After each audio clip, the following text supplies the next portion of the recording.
జై సచ్చిదానంద. మీ అందరిలోనూ కొలువై ఉన్న పరమాత్మకు నా మనఃపూర్వకంగా శిరస్సు వంచి నమస్కరిస్తున్నా.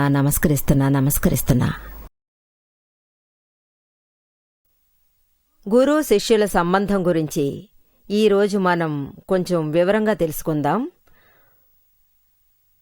పోయిన ఎపిసోడ్లో మనం అద్భుతాలు, అతిశయాల గురించి ఎక్కువ మాట్లాడుకున్నాం. నిజమైన శిష్యుడు అనుక్షణం విచిత్రాలు ఎదురైనా విస్తుపోడు.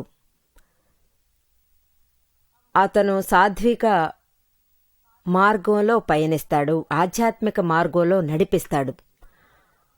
ఈ భౌతిక భోగాలకు అతను లొంగిపోడు. అతిశయమనేది భౌతికంగా ఆకర్షించే ఒక విషయం. ఆత్మలో గాని ఆధ్యాత్మికలో గాని ఇటువంటి విషయాలు లేవు. ఈ ఆత్మ తప్ప వేరే ఏ విషయంలోనూ మహత్యం లేదు. అన్నిటికీ ఒక సొల్యూషన్ ఉంది. అందులో ఉన్న సుఖం, ఆనందం, అందులో దొరికే ఆత్మ వైభోగం, అవి వర్ణించడం చాలా కష్టతరం. అది ఎలాంటిదంటే ఎవరూ ఊహించుకూడా చూడలేని ఒక విషయం. అది ఎప్పుడు మనకు ప్రాప్తం అవుతుందో అప్పుడు ఇంతకు ముందు ఏ విషయం అయితే మిమ్మల్ని కదిలించిందో చెప్పండి చూద్దాం. భగవాన్ మహావీరులు ఉన్నప్పుడు జరిగిన ఒక అందమైన విషయం చెప్తాను. భగవాన్ మహావీరుల మనసు దోచిన ప్రియ శిష్యుడు ఒకడుండేవాడు. ఆ శిష్యునికి భగవాన్ మహావీరులంటే అమితమైన భక్తి. నిజమైన భక్తుడతను. అతని భక్తి శ్రద్ధల ముందు ఎవరైనా తలదించక తప్పదు. ఆయనకి ఈ విధంగా అలనాడు జరిగిన ఒక చక్కని ప్రసంగం, ముఖ్యంగా మహావీరుల సమక్షంలో ప్రియ శిష్యుడు పొరుగురు నుంచి అక్కడికి వచ్చాడు. భగవంతుడి పేరు చెప్పగానే అతను దూరమైన గ్రామానికి తరలి వెళ్ళాడు. ఆ శిష్యుడికి వివాహమై పిల్లల భాగ్యం కూడా కలిగింది. అతను లౌకికంలో ఉన్నా కూడా తను రాత్రింబవళ్ళు మాత్రమే కాదు 24 గంటలు ఆరాధ్య మహావీరుల గురించి ఆలోచించేవాడు. భగవాన్ మహావీరులే తన సర్వస్వం అని అనుకునేవాడు. ఆ దైవభక్తి లేకుండా ఒక్క క్షణం కూడా ఉండేవాడు కాదు.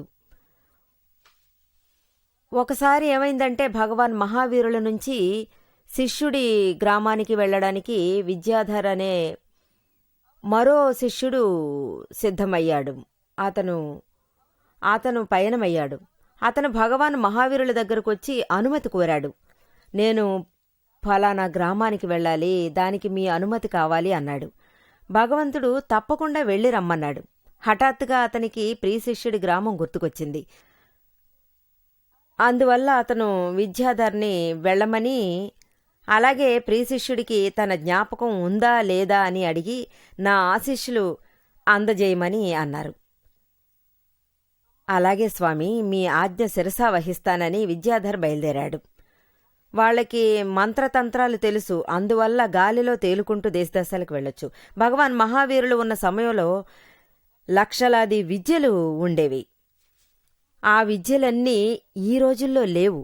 ఎప్పుడు కలియుగ ప్రభావం మొదలైందో, అంటే పోయిన యుగం పోయి మరో యుగం మొదలైందో అప్పుడు భగవంతుణ్ణి చూసి ప్రజలంతా విచిత్రంగా విన్యాసాలు చేసేవారు. అలాగే విద్యలన్నిటినీ దుష్ప్రయోగించేవారు. ఈ కాలంలో ధర్మాన్ని అధర్మ మార్గంలో నడిపిస్తుండగా విద్యలను మాత్రం వదిలేస్తారా ఏంటి? భగవాన్ మహావీరులు తమ కైవల్య జ్ఞానంతో అన్నింటినీ చూడగలిగారు. అందువల్ల తను స్వయంగా ఈ విద్యలను ధ్వంసం చేశారు. ఇతను ఎగిరి వెళ్ళగలడు, అంటే మంత్రాలతో పక్షిలా ఎగరగలడు. ఇతని రెండో పేరే విద్యాధర్. ఇతను ఒక సైంటిస్ట్గా కూడా ఉండేవారు. ఈ రోజుల్లోనూ ఉంది చూసారా సైన్స్, తాంత్రిక సైన్స్, యాంత్రిక సైన్స్. యాంత్రిక సైన్సే ఎక్కువ, ముఖ్యంగా వెస్టర్న్ వరల్డ్లో గొప్ప అభివృద్ధి సాధించింది అంటే అతిశయోక్తి లేదు. ఇంకా చెప్పాలంటే రోదసికి కూడా ప్రజలు వెళుతున్నారు. ఈ యాంత్రిక సైన్స్ వల్ల ర్యాకెట్ ద్వారా కూడా ఇది నడుస్తుంది. ఈ రోజుల్లో యాంత్రిక మార్గాలు ఉండేవి కావు. ఆ రోజుల్లో మాంత్రిక సైన్స్ ఉండేది, మాంత్రిక విజ్ఞానమే ఉండేది. ప్రజలు ఎన్నో సాధించారు, మంత్రాలతో సాధనలు చేశారు. ప్రతి విద్యకి సాధనలు సుసాధ్యం అయ్యాయి. ప్రతి మాంత్రిక విషయంలోనూ మనస వాచ కర్మణ త్రికరణ శుద్ధిగా చేసేవారు. వారు మహా గొప్ప సిద్ధాంతులయ్యారు. అందువల్ల వాళ్ళని విద్యావేత్తలనేవారు. ఇదే విధంగా అతనొక విద్యాధరై ఉండేవాడు. అతను భగవాన్ మహావీరుల ప్రియ భక్తుడు. ఈ విధంగా అతను గాలిలో ఎగరగలిగాడు.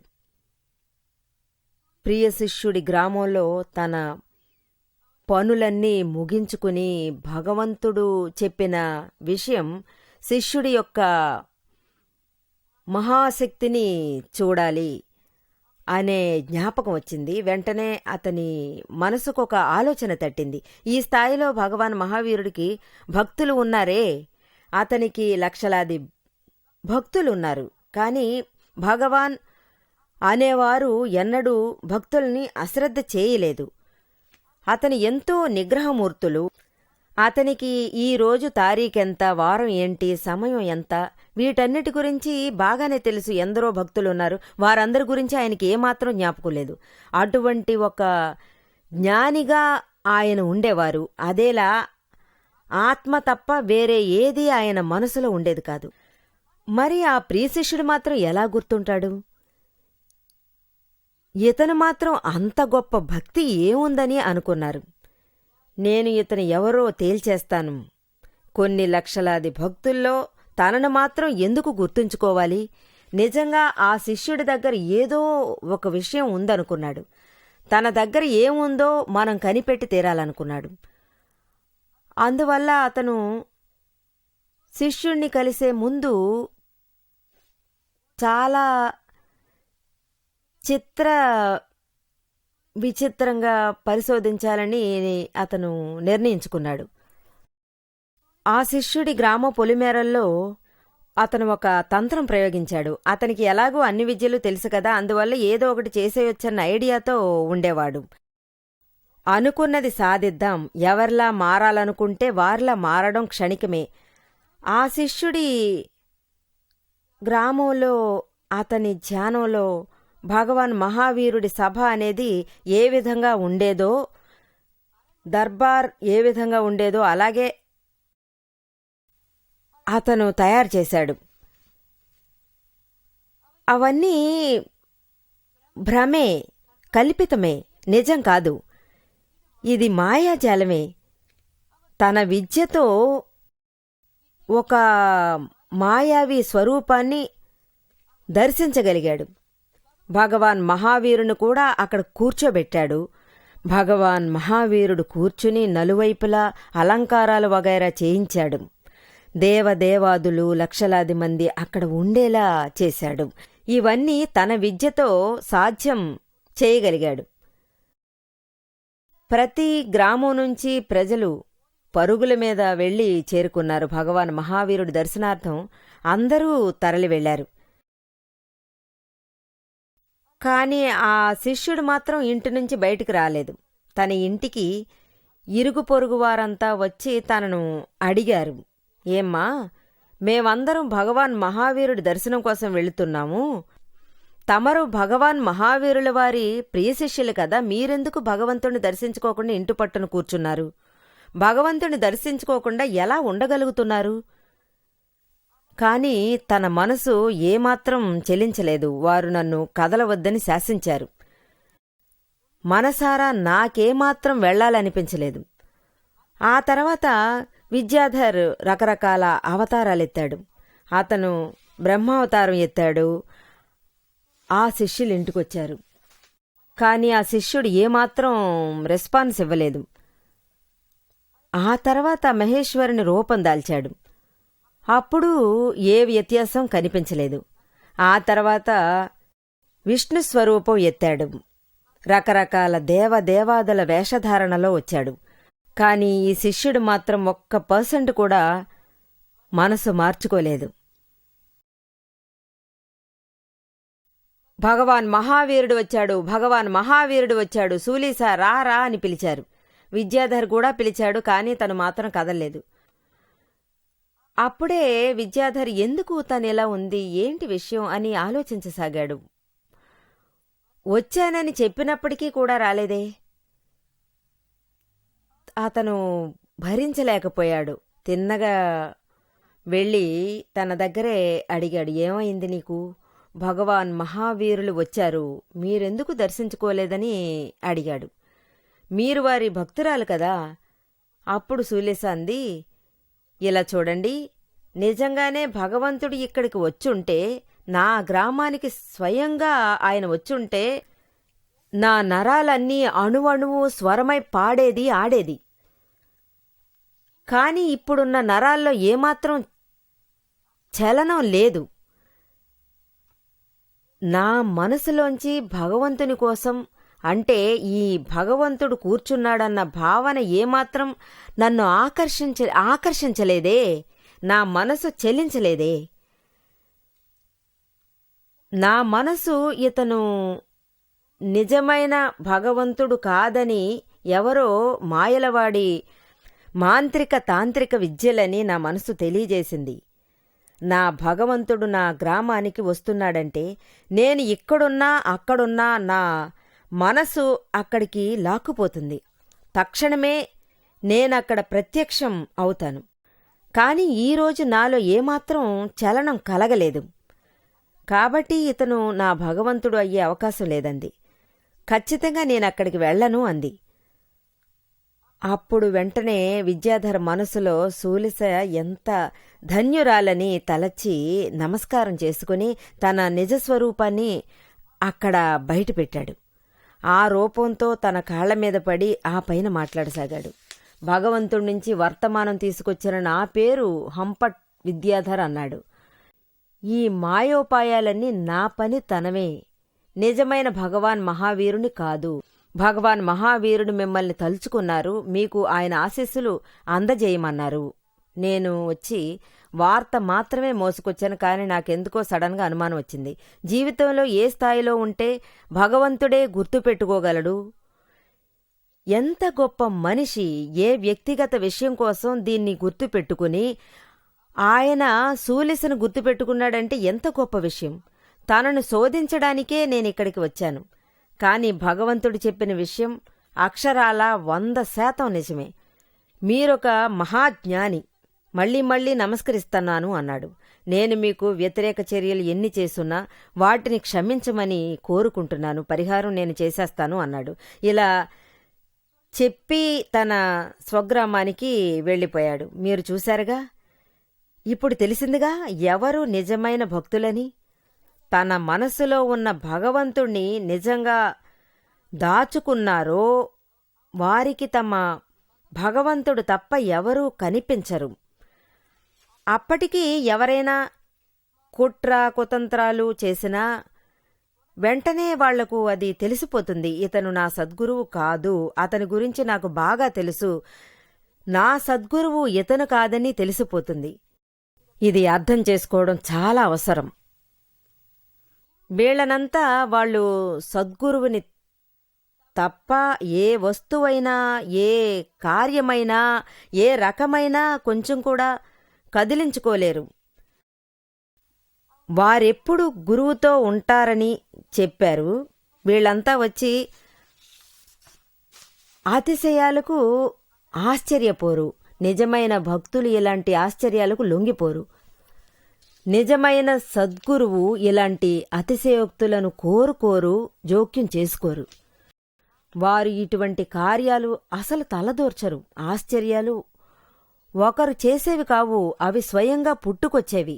జరిగేది అతిశయమని ప్రజలు అనుకుంటున్నారు. కానీ ఇది సద్గురువుకి జీవితంలో ఏదో ఒక అతిశయోక్తిలా అనిపిస్తుంది. జీవితంలో దాదా భగవాన్ జీవితంలో జరిగిన విషయం వారి జీవితాన్ని దగ్గరుండి నేను చూసిన దాన్ని ప్రతిరోజు వందలాది మంది దర్శించుకుంటారు. దాదా భగవాన్ మీరు చెప్పినట్టు నా జీవితంలో ఒక విషయం జరిగింది, మీ చెయ్యి తగిలి నా జీవితం చైతన్యవంతం అయ్యింది, చింతకు దూరమైంది, నా జీవితమే మారిపోయింది, నాకు మంచి రిజల్ట్ కనిపించింది. అది మాత్రమే కాదు, నా బిజినెస్ మెరుగుపడింది. కానీ దాదాజీ దేన్ని ఒప్పుకునేవారు కాదు. అతను అన్నది ఇంతే, నేను చేసింది ఏమీ లేదు, ఇది మన గొప్పతనం ఏం కాదు, ఇదే అందరి చేత మెప్పు కలిగిస్తుంది, నాకు మెప్పునిచ్చిన వారు నా కార్యాలకు తోడుగా నిలిచారు, నేను ఇందులో ఏమీ చేయడానికి లేదు, ఇందులో చేయడానికి శక్తి కూడా నాకు లేదు అనేవారు. ఒకసారి ఏమైందంటే దాదాజీ తన గ్రామానికి వస్తున్నారు. ఆయన కృపతో గుజరాత్లో వజ్రం అనే ఒక చిన్న గ్రామం ఉంది. ఇప్పటికీ అది ఉంది. ఆ గ్రామంలో చాలా ఏళ్ల క్రితం జరిగింది. ఆ రోజుల్లో అక్కడికి వెళ్ళాలంటే చాలా కష్టపడుతూ అక్కడికి వెళ్లాల్సి వచ్చేది. మాటిమాటికి వెళ్ళలేము. ఒకసారి ఆ గ్రామానికి నేను వెళ్లాల్సి వచ్చింది. ఆ చోట ఆ గ్రామంలో ఒక సోదరుడు నాన్నగారితో ఉండేవాడు. ఆ సోదరుడు దాదాజీ దగ్గరికి వచ్చాడు, జ్ఞానదీక్ష తీసుకుని వెళ్ళిపోయాడు. అతడు భక్తుడయ్యాడు. ఆ సోదరుడు దాదా గురించి ఆయనతో చాలా చెప్పాడు. ఆ రకంగా జ్ఞానదీక్ష ఇచ్చాడు, ఈ విధంగా జ్ఞానదీక్ష ఇస్తానని అన్నాడు. అందువల్ల వాళ్ళ నాన్న తన కొడుకుతో తనని ఎలాగైనా దాదాజీ దగ్గర తీసుకెళ్లమని చెప్పాడు. అతని వీపులో బాగా నొప్పి పెరిగిపోయింది. అతనికి అసలు నడవడం కుదరలేదు. బెడ్ మీదే ఎప్పుడూ పడుకునుండేవాడు. చాలా కష్టపడుతూ ఇంట్లోనే నడవసాగాడు. ఇతను దాదాజీని దర్శించుకోవడానికి అతను ఆ స్థలం దాకా వెళ్ళలేకపోయాడు. అతను చాలా మనోధైర్యంతో ఉన్నాడు, ఎలాగైనా దర్శించుకోవాలనే నమ్మకంతో. ఈ ప్రార్థన కారణంగా అతనికి దర్శన భాగ్యం కలిగింది. దాదాజీ బరోడా నుంచి ఆ గ్రామానికి వచ్చాడు. రైల్వే స్టేషన్ నుంచి తిన్నగా నడుస్తూ వచ్చాడు. చిన్న చిన్న గ్రామాల్లో ఏ వసతులు ఉండవు. ఆ తర్వాత అతను వెళ్ళడానికి సరిపడ వసతి ఏర్పడింది. ఈ తాతయ్య ఒకేసారి దిగులు పడ్డం మొదలుపెట్టాడు. అంటే దర్శనం దొరకదనే బాధ. అతి కష్టం మీద ఇంటి గుమ్మంలో వీధిలో ఎదురుచూశాడు. దాదాజీ దూరాన వస్తుండగా ఇతను కాళ్ల మీద పడి సాష్టాంగ నమస్కారం చేసుకున్నాడు. దాదాజీ చాలా మామూలుగా అతన్ని వెన్ను తట్టి ప్రోత్సహించాడు. అప్పుడు సడన్గా ఆ చోట అతిశయం జరిగినట్టు అనిపించింది. ఆ తాతయ్య వీపు నొప్పి ఇట్టే గాల్లో కలిసిపోయింది. అతను నార్మల్గా అయిపోయాడు. చాలా స్ట్రాంగ్గా లేచి నుంచుని అతని పాటికి నడవడం మొదలుపెట్టాడు. అతను అక్కడే సడన్గా ఆడడం మొదలెట్టాడు. ఆహా, చాలా బాగుంది, అదిరింది అని అతను అరవడం ప్రారంభించాడు. దాదా భగవాను నా వీపులో 20 ఏళ్ల నొప్పిని తొలగించారు, నాకు నొప్పే లేదని కూడా చెప్పారు. దాదాజీ కూడా అతను సత్సంగం జరిగే చోటికి తోడుగా వెళ్ళాడు. కానీ అందర్నీ పిలిచి చెప్పారు, గ్రామంలో అందరితోనూ ఆయన చెప్పారు, దాదాజీ నా వీపుని ఒకసారి తట్టారు, నా నొప్పులన్నీ గాల్లో కొట్టుకుపోయాయి, ఇప్పుడు నేను చాలా చక్కగా తయారయ్యాను అన్నారు. గ్రామ ప్రజలు అందరూ ఆశ్చర్యపోయారు మూకుమ్మడిగా. అప్పుడు మేమంతా వెళ్ళి నొప్పి సరిచేసుకుంటామన్నారు. ఇందువల్ల చాలామంది దాదాజీ ఇంటి ముందు లైన్లో క్యూ కట్టారు. గ్రామ ప్రజలందరూ దాదాజీ దగ్గరికి వచ్చి అతని హస్తవాసితో వ్యాధులు దూరం చేసుకోవచ్చు అనుకున్నారు. దాదాజీ ఏమిట్రా ఇదని ఆలోచించారు. సడన్గా ప్రజలందరూ కలిసి వస్తున్నారే. అప్పుడే ఈ తాతయ్య ఈ రకమైన ఒక న్యూస్ని గ్రామం అంతటా చాటించాడని తెలిసొచ్చింది. ఏదైనా క్షణాల్లో తెలిసిపోతుంది కదా. దాదాజీ ఈ సమస్య నుంచి బయటపడి తిన్నగా చెప్పేశారు. అంటే ఎవరి నొప్పినో దూరం చేయడానికి నా చేతిలో ఏ శక్తి లేదు. నేను ఈ చేతులను శుభ్రంగా చేతుల్ని వాష్ చేసుకుని వచ్చాను. నా నొప్పిని నేను తప్పించుకోలేనప్పుడు ఇక ఇతరుల నొప్పిని నేను పోగొట్టగలను. నేను అందరినీ చాలా తక్కువగా చెప్పుకుంటాను. దయచేసి మీరందరూ ఇక్కడి నుంచి వెళ్ళిపోండి. నా దగ్గర అటువంటి విద్యలు ఏమీ లేవు అని అన్నారు. జ్ఞానులంతా ఈ విధంగానే ఉంటున్నారు. లేదంటే ఏమంటారు, ఆహా మనకు పబ్లిసిటీ దొరికింది, మనం పవర్ఫుల్గా ఉన్నాం, ఈ పబ్లిసిటీ మొత్తం ఫ్రీగా దొరికింది, మనం అడ్వర్టైజ్మెంట్ అంతా ఇవ్వాల్సిన అవసరం లేదని. కానీ అతను తప్పుడు మార్గంలో నడిచేవారిని కాపాడాలని ఒక్కసారి కూడా ఆశపడేవారు కాదు. ఈ విధంగా జ్ఞానులు సద్గురువులంతా లెక్క చేయడం మానేశారు. వీళ్ళు తిన్నగా ముక్కుసూటిగా చెప్పేస్తున్నారు. ఇది కాకి కూర్చోడానికి తాటికాయ పడిందని అన్నట్టు కథలు అల్లుతున్నారు. ఈ రకంగానూ ఉండొచ్చు. కానీ ఎలాగో మనకు కీర్తి దక్కింది, మేము ఏమీ చేయడం లేదు, కానీ మాకు ప్రతిష్ట దక్కింది, ఎందుకంటే దీన్నే మా కీర్తి ప్రతిష్టల నిలయం అంటారు, అందువల్ల మాకు పేరు వచ్చింది, వాళ్ళకేమీ చేయక్కర్లేదు, అలాంటప్పుడు పేరు ఎలా వస్తుంది? చూడండి, నాకే ఇన్నాళ్లు పట్టింది, అప్పటికీ నేను ఏమీ చేయడం లేదు, కానీ పరువు దక్కింది. చాలామంది ఏమంటారంటే, మీ అడుగు పడితేనే ఈ షాప్లో బిజినెస్ బాగా జోరు అందుకుంటుంది, మా బిజినెస్ వచ్చి 50,000 నుంచి 1,00,000 దాకా పెరిగింది, ఇందువల్ల మేము చాలా గర్వంగా భావిస్తున్నాం, మీ పాదమహిమ వల్లే ఇలా జరుగుతుంది అన్నారు. కానీ నేను ఎప్పుడు చెప్పేది ఒకటే, నా అడుగులు నా ఇంట్లో 24 గంటలు పడుతుంటాయి, కానీ నాకేమీ దక్కలేదే, ఈ రకంగా జరుగుతుందిగా, మరి మీకు మాత్రం ఎలా సాధ్యమవుతుంది? వస్తే అందరికీ ఒకేసారి వస్తుంది, అందరి ఇళ్లకి అది వెళ్తే ఆ తర్వాత అందరూ సత్సంగం, ఆత్మ అన్నింటినీ వదిలేస్తారుగా. అందరి ఇళ్లకి వెళ్ళి నా అడుగులు పదిలంగా మోపుతుంటే నాకు జబ్బు రాకుండా ఉంటుంది, అంతకంటే ఏం జరుగుతుంది చెప్పండి చూద్దాం. బిజినెస్ చేయాల్సిన అవసరం ఏమీ ఉండదుగా, అందరూ రెడీగా ఉంటారు. ఏం కాలు మొత్తం అలా కట్ చేసి కూడా తీసుకెళ్ళిపోతారు అంతటా పెట్టడం కోసం. కానీ ఇది జరుగుతుంది కదా, ఇదంతా పరువు కర్మల వల్ల జరుగుతుంది, పేరు తెచ్చి పెడుతుంది, ఎవరి చేతుల్లోనూ ఏమీ లేదు, మీ పుణ్యఫలం, నా పుణ్యఫలం, ఇవన్నీ ఎవిడెన్సే, సైంటిఫిక్ సర్కమ్స్టాన్సెస్ ఎవిడెన్స్ మొత్తం ఒకటవుతాయి, అప్పుడు ఒక ప్రయోజనం ఉంటుంది. ఇంకా చెప్పాలంటే కొన్ని విషయాల్లో ఏమవుతుందంటే, దాదాజీ గారి చెయ్యి తగిలి 2-3కి ఈ క్యాన్సర్ కూడా బాగైంది. 100% వాళ్ళందరికీ చక్కగా నయమై బాంబేలో ఉన్నప్పుడు ఏం చేశారు, వాళ్ళంతా క్యాన్సర్ అన్నారు, ఆ తర్వాత అక్కడే ఉంచి చూసుకున్నారు. అరేరే మనకు ఇలా చేయడం చేతనవుతుందా? ఒకరికేమో మెడ మీద క్యాన్సర్ వచ్చింది, అతన్ని టాటా హాస్పిటల్లో వదిలేసి వెళ్ళిపోయారు, ఇదే లాస్ట్ స్టేజ్, ఇంటికి తీసుకెళ్లి కాపాడండి, కుదరదని చెప్పేశారు. ఆ తర్వాత 1 నెల ఆగి ఇంట్లో వాళ్ళంతా సంతోషంగా విశ్రాంతి తీసుకున్నారు. యథేచ్ఛగా నేను వారి పల్లెకి వెళ్లాల్సి వచ్చింది. అక్కడ ఒక చిన్న సోదరుడు ఉన్నాడు, అతనితో పెద్ద సోదరుడికి క్యాన్సర్ ఏమైంది, ఇంటికి తీసుకెళ్లారా అని అడిగాను. అతను ఎలాగూ బతకబోయేది లేదు, అతనికి వేరే గతి పట్టకుండా చూసుకున్నాను. అతను ధర్మాన్ని నమ్మే రకం కాదు. నేను వెళ్ళి ఆ పిల్లాడికి ఆశీస్సులు అందించి ప్రార్థన చేసుకుని వస్తాను అన్నాను. దాదా భగవాన్ నామం కలకాలం వర్ధిల్లాలని కోరుకుంటూ నేను ప్రార్థన చేయించాను. దాదా భగవాన్ నామం అనుక్షణం వర్ధిల్లాలి. అతను పాపం చెప్పడం మొదలుపెట్టాడు. యాక్చువల్గా అతనికి వచ్చి గొంతులో నొప్పి ఉండడం చేత తినడానికి కూడా వీలుగా ఉండేది కాదు, ట్యూబ్ ద్వారానే భోజనం అందించేవారు, అతను ఆ ద్వారం ద్వారానే శ్వాస పీల్చుకునేవాడు, ఆ విధంగానే తినేవాడు. బాగా తినడం మొదలెట్టాడు, నార్మల్గా మారాడు.